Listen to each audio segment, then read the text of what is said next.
Folks, welcome back to So Bad It's Good, presented by Betches Media. Today, I've got to turn you on to something if you haven't already been turned on to it, because we also have a guest that I think is competition reality show royalty. Now, the producers behind like The Traitors, The Circle, Undercover Boss, Squid Game, The Challenge, they have a new reality show called The Anonymous on USA, but you can stream the entire season or the first 9 episodes over on Peacock right now. And what this is, it's really fascinating, you guys.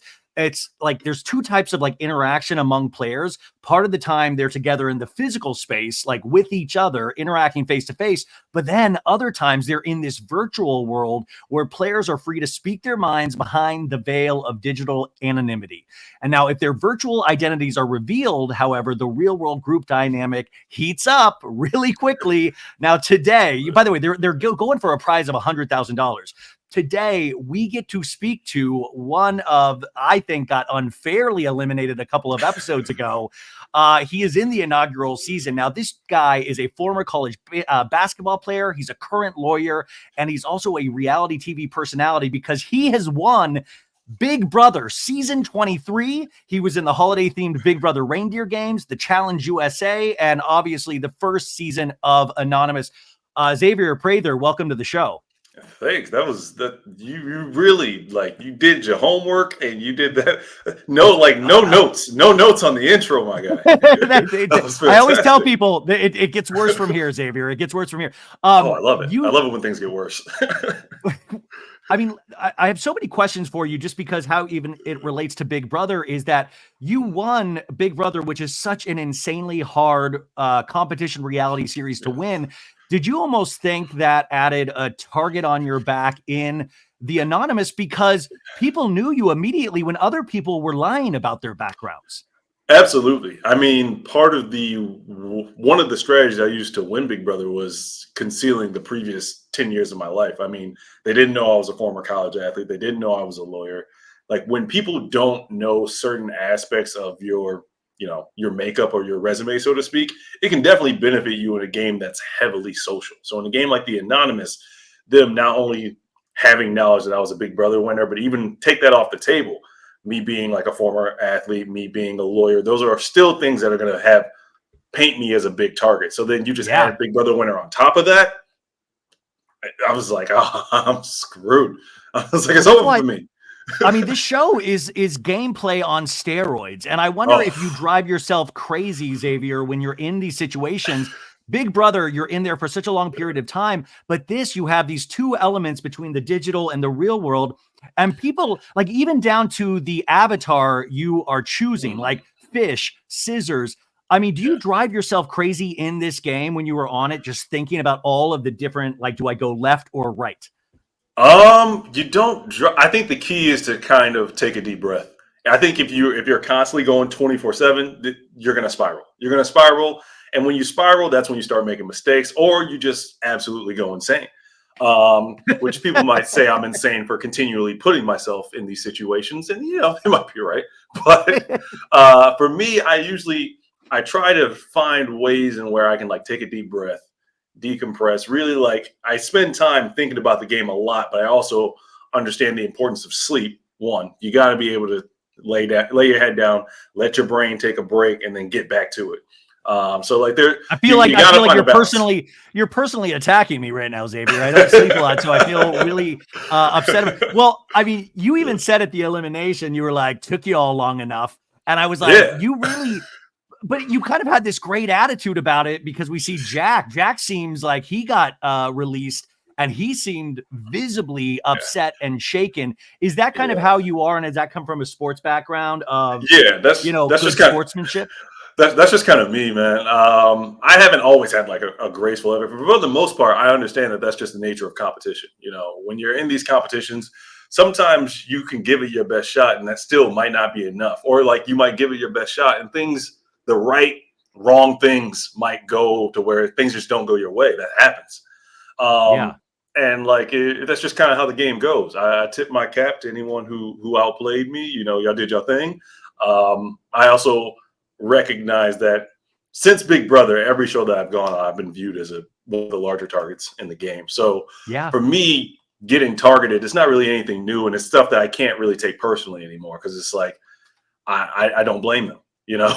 Like Well, I I mean, think if you do you keep this in your your toolkit or your back pocket now? Because first off, you're a flippin' lawyer. Like you have all of yeah, these other talents, and now life could never have prepared you for all of a sudden you're a competition reality TV star. You could have never seen your life going this way, right?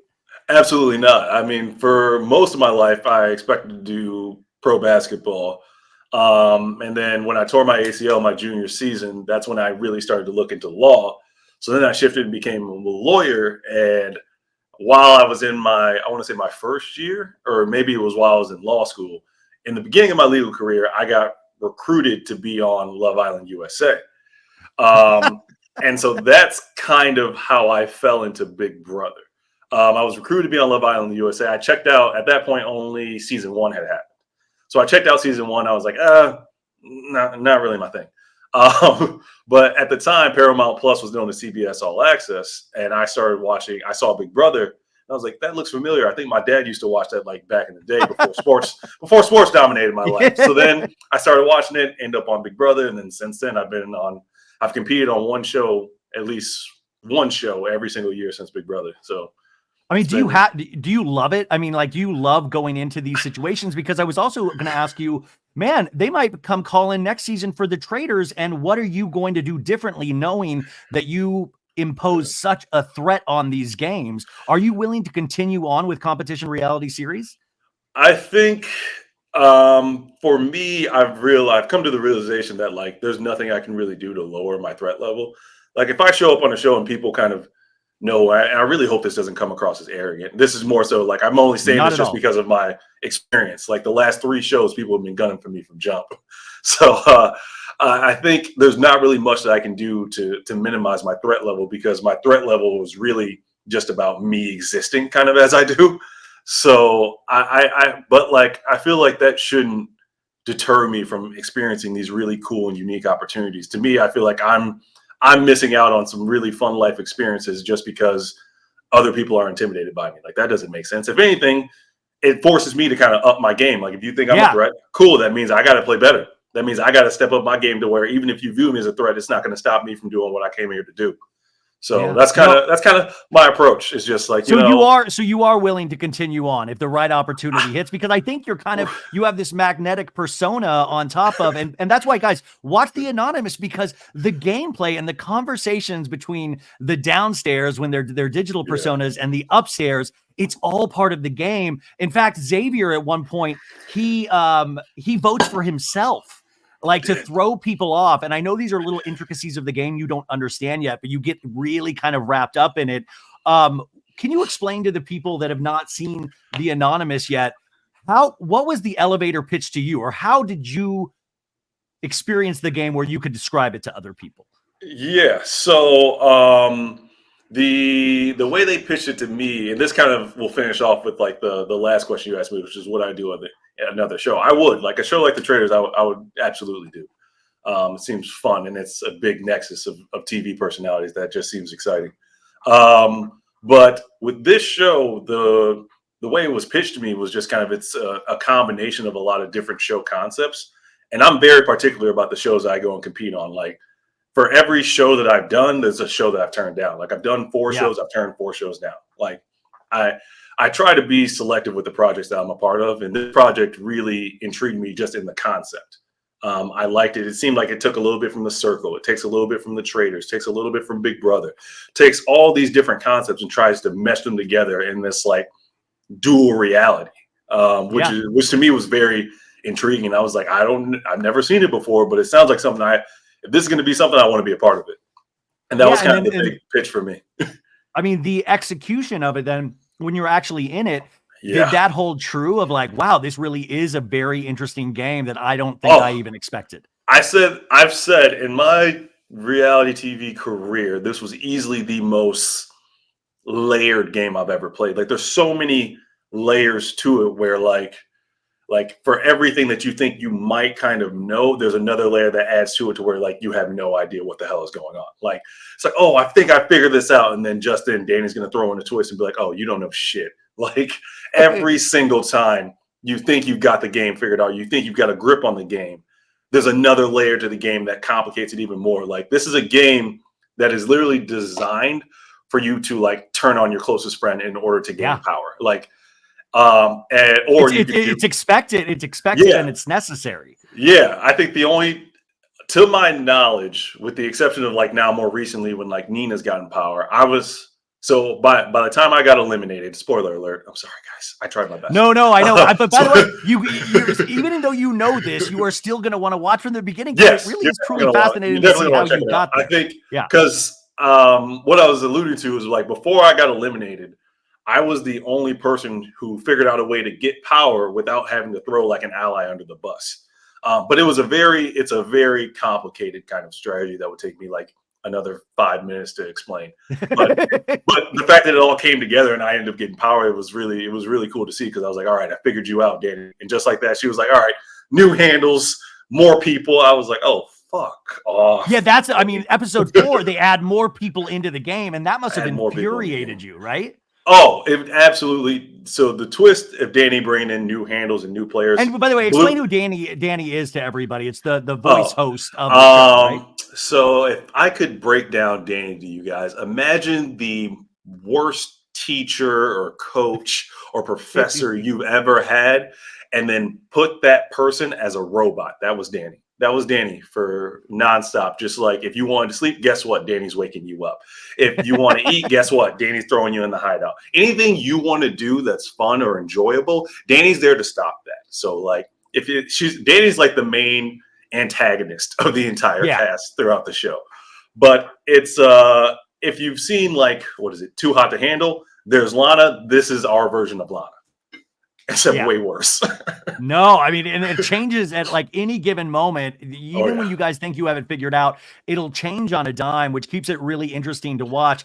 What do you think some of your, looking back on your time there, what were your mistakes? Because I think one of them potentially was that game with Jack where you get teamed up with the price, like the $1,999. Yeah. So the partnership with Jack, I think if we could go back, we would probably just elect to not be partners together whatsoever. But with that challenge, I did everything I could. Like, I sat there and I argued with Jack until we ran out of time. That I didn't want to go for 1999. I wanted to go for safety. And Jack was just like, no, I feel like we need to go for this number. And I was just like, okay, I know you're smart, but everything you're saying right now is dumb as hell. Like, and so it was just like red flags going off in my head immediately. I was like, why is he so adamant on me not getting safety? And like, I understood some of his logic behind it, but just from my personal standpoint, I was like, dude, I'm telling you, like, they're starting to catch on to the fact, they're starting to realize, like, what the hell is Xavier still doing here? I'm like, yeah, that's when I need to start gunning for safety more and more. And I know he wanted me around because, like, as long as I'm around, no one's going to look at you, because I'm always going to be that very obvious target, which is kind of how we established our relationship. I was like, look, as long as I'm here, no one's going to look at you. If I go home, your target's going to get huge. And I didn't know he was going to leave shortly after me. That was a shock. But I was just kind of like, dude, I'm telling you, there's going to be a way for us to spin the story in our favor. Just let's get safety. And I'm telling you, I will be here to make sure like we keep going in the game. But when he was so adamant against it, from there, everything just kind of went downhill, I think, for both of us. I mean, there's so much convincing. There's so much salesmanship you have to do in these games. But I was thinking about, everybody knew, like, a lot of people knew who you were going in or suspected who you were. And you kind of came, you came clean with it. You told your story. Did you know any of the other cast members? Because we have Andy from the Firefest doc, which is Andy's still in it, by the way. Is Andy, I gotta ask, Andy's still in this game, but were you, did you know anybody going in? I didn't recognize anybody. Andy, when Dylan was running around screaming that he was, he's like, this is the water bottle guy. I was like, Andy, you dirty dog. I see the boy. Yeah, no. Andy will do anything to win. I was like, that man is a team player. That is a guy I want to work with. He's a team player. I want him on my side. He's willing to do what it takes. But so Andy, when he said that, like, I kind of recognized him because I had watched that documentary. But Nina, I didn't recognize, and like everyone else I didn't recognize, but Nina I didn't recognize initially, or like I'd never met Nina. But Yeah. but like I'm cool with Nina's mom, Sandra. Like Sandra and I Yeah, have guys, spoken Nina several gets times. Sandra, Yeah, the winner of Survivor and also on the big time. Traitors, her daughter is in the Anonymous. So she is passing down, like she's passing the torch in a sense to her daughter, which is, and we also have somebody from Survivor Australia on Yeah, this cast. that's So Nina. that's neat. That's a lot of That's like Nina. great Yeah, people in competition with each other. yeah. So like when Jack keys me into like, oh, I think Nina's Sandra's daughter. I like the next time I looked at Nina, I was like, look at me straight in the face. I was like, oh, I see Sandra. I was like, oh no, that's. But the thing is, like outside of the game, like Sandra and I are like we've been cool with one another. So like, I was like, yeah, I'm not gonna out her daughter unless I have like convincing evidence. I'm talking beyond the preponderance of the evidence that like I have enough here to where it's gonna justify me going after her. If I don't feel like I have enough, I'm not gonna like blow her up because like to my knowledge, I didn't know she had been on other games, but also I was like. I have enough respect for Sandra to where like if I feel like your daughter's doing the game well and I don't have like enough evidence to justify me throwing her under the bus, I don't want to leave and blow her things up. I'd rather give her a chance to do well. That's interesting. You do seem you come from like kind of a moralistic stance in terms of gameplay, where other gamers don't seem to have that. So how hard is it to keep that in the back of your head of always playing the right way as opposed to like potentially the villain way? I think it's for me personally, I know that there's other shows. So like for me, I'm like, if I play a game where I'm stabbing everyone in the back and like just being a really kind of devious player, not to say that there's anything necessarily wrong with that. I think if you do that and it wins, cool. But I know if I play that way, but like if anyone who watches that show, the next show I go on, I'm just digging myself a bigger hole than what's already there. Like I'd rather try to play a straight up game and then just use my brain and try to figure out a way to just, like I said, elevate my gameplay to where like I don't have to play that way. I've just thought of a way that's good enough to where like I should be able to do what I need to do without having to resort to those measures. I love that you're also thinking down the line as an actual career of what's going to set me up. I mean, it's kind of like the Michael Jordan of like, how do I set myself up best and how do I set the team up best? If you watch like some of these shows, like I look at people who have found success in these games, and some of them they do that devious gameplay, but then if they appear on another show, they're screwed. But the ones who are able to find ways to like win without really having to be devious and almost mischievous in a sense, like they can go on and win other shows. And so for me, I'm kind of like I feel like that's probably the best route for me. Is like showing that like, hey, I'm someone who like you want to work with because he doesn't turn his back on his allies. Like he sticks with his people. He's smart. And Xavier, he's smart enough. He's someone you want on your side. That sets you up because then you can actually pull a villain if you go on another show and nobody will expect it at all because you played so like kind of at a certain standard that no one would expect that. But see, then here's the thing. If I do that, then on the next show, I'm really screwed. See, it's one of those things where I'm like, I think if I was going to play a villain, I think it kind of had to happen already. Like at this point, I'm just trying to coach you here, Xavier. I'm just trying to workshop. I have a couple more minutes with you, and I just wanted to talk. Are you currently watching the episodes that you're not even on? And who do you predict? Because I think this show is unpredictable in a way that I couldn't predict. We have 3 more episodes. Like we have episode 12 is the final episode. I don't know. Do you have any kind of sneaking suspicion on who's going to take this whole thing? And then finally, when you watch these episodes back, was there something that hurt you or surprised you? Okay, I'll answer the first part and then the second part. So first of all, I'll speak from my perspective when I left. When I left, I said one of 2 people was going to win. When I left, I said either Jack or Nina is going to win. So I was like, because you even see it on my episode when I leave, I say like I was the only thing stopping Jack or Nina from like dominating the game. Now that Jack's gone, in my opinion, I think it's Nina's game to lose. I think Jack and Nina were both playing the game very well. I just think Jack was playing a little too hard to where it was going to catch up to him. And like you saw it did. Because when you play that hard, it's easy to make mistakes, and mistakes are what cost you the game in something like this. Nina has been playing a very mistake-free game, which reminds me of what I did on Big Brother. Like, I think I played a very mistake-free game, and when you play like that, it sets you up for winning more. The question is just going to be, do the other contestants catch on to Nina? Because right now, I think she's like the biggest remaining threat, especially learning that she was on Survivor Australia twice. That I would say that was probably the biggest surprise for me, was learning that she had 2 seasons of Survivor under her belt. Because for me, in this space, Survivor people are different. Like, those Survivor people are good. Yeah, I mean, good. And they study everything going into just seasons. Like, it's built on people that have grown up with Survivor, so the game is like out of control. Yeah, Survivor people are just absolutely brilliant. So find out that she did Survivor Australia twice, and then actually seeing how many times Jack got the anonymous. I knew he had it at least once prior to me going home, but seeing that he got it, like, a majority of the times leading up to it, I was like, wow, he was doing things. But looking at the strategy he used, I was like, oh yeah, it makes sense that he got power. He said, Andy, we're best friends. Just kidding. Yeah, Andy was shocked. Andy looked like he saw a ghost. I felt so bad for Andy. I was like, oh, Andy, if you meet him, he's just one of the most upbeat guys. Just very lovely, positive, very lovely. So like, it was funny because like I could see his like heart breaking in some sense, as like, oh, my best friend was kind of the one doing this to me. But at the same time, he was like, he's someone who respects the game, and was like, I mean, that was brilliant on his standpoint. Like, throw me under the bus, but then be right there to console me as my best friend.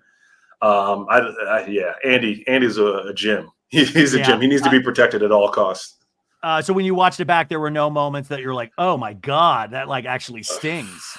No, I didn't really have anything. Honestly, I think I'm just numb to reality TV stuff. Like, someone could have called me anything in the bus, I'd have been like, oh, they're probably right. Like, you're a reality TV show soldier at this point. You're pretty much like nothing. If something comes off, it just kind of bounces off at this point. Like, I'm getting so much better at dealing with fans, other personalities. Like, at this point, I've heard everything. There's really nothing new that anybody can hit me with, so it doesn't really affect me. And plus, I think when you go on these shows, you just can't take things personally to the extent. Like, I won't say I never have, but if you can try to avoid making things personal, I think it makes your experience both during and off the show far better. Folks, we are potentially talking to the first mentally well-adjusted person on reality television. So that is huge. Xavier, this has been such a pleasure. My time is up, but I hope to get to talk to you some other time, because I can do a whole hour on that Big Brother season and just how good your gameplay is. So you guys, I want to recommend The Anonymous on USA. Catch up on all the episodes on Peacock, because you still have a couple more weeks of new episodes coming up. So catch up. I wish I had known about this earlier in the season, but I now know that this show is on my DVR list every week, and I want it to be on yours too. What's coming up next for you, Xavier, where we can support you? Coming up next for me, you can follow me on social media at Xavier E. Prather, and things that are on the horizon. I've signed certain documents, so the lawyer in me knows that I can't talk about those things. Oh, we're friends here. You can say anything you want here. Okay, so we've got other things in the work. We've got other things that are potentially we could see you out there eventually. We'll find out about. Yeah, I hope so. I hope they work out. So I'm keeping my fingers crossed. Okay, well, the future is bright. I think he's going to join the cast of Jersey Shore or something. He'll let us know when that happens. Xavier Prather from The Anonymous. Thank you so much, man. Thank you. It was a pleasure.